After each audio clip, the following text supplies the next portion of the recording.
through the dedication and unceasing work ng ating mga intelligence operatives ng PNP Quezon 1, particularly in the province of Pangasinan. So we successfully conducted a bypass operation at Purok 6, Barangay Quezon Boulevard, San Carlos City, Pangasinan.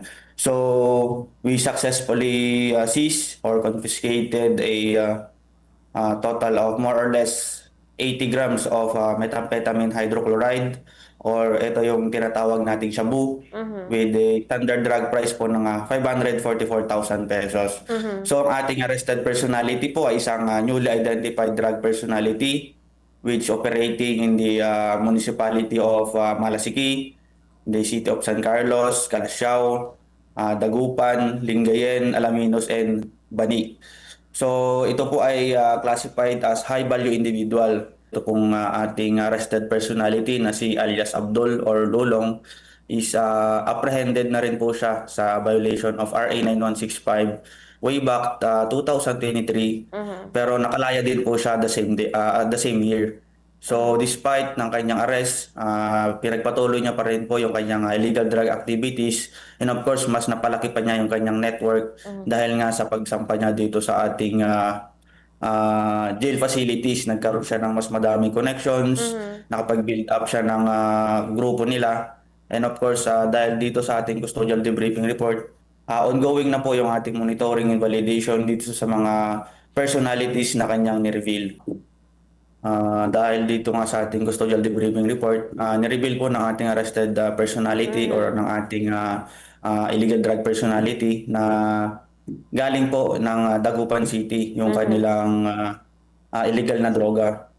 Particularly in the Sitio Silungan ng Dagupan City, Pangasinan.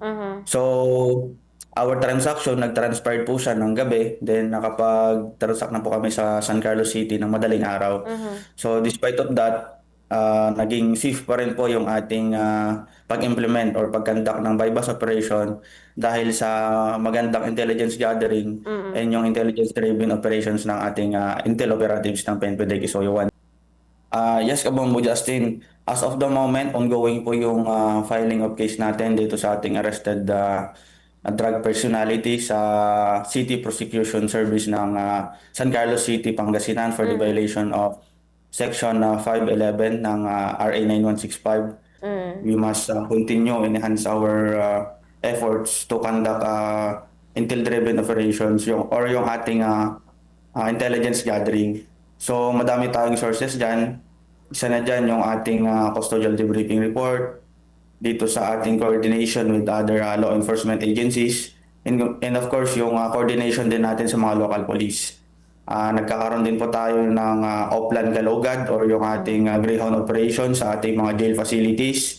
Then of course nagkakaroon din po tayo ng drug awareness symposium and prevention lectures dito sa ating mga jail facilities, ating mga barangay, sa ating mga schools, universities, or bawat silang mag-atubiling, magsumbong sa ating kapulisan. Or kung hindi man sa ating mga local police or kanilang pinakamalapit na estasyon, nandito po ang PNP Quezon 1 para i-cater po lahat ng inyong informasyon. So kung may mga nakikita na observe po kayong mga kahina-hinalang illegal drug activities with your area of responsibility sa inyong barangay, sa inyong komunidad, it's either kapitbahay nyo po, huwag po kayong mag-atubiling. Ipagbigay alam po ito sa ating mga kapulisan.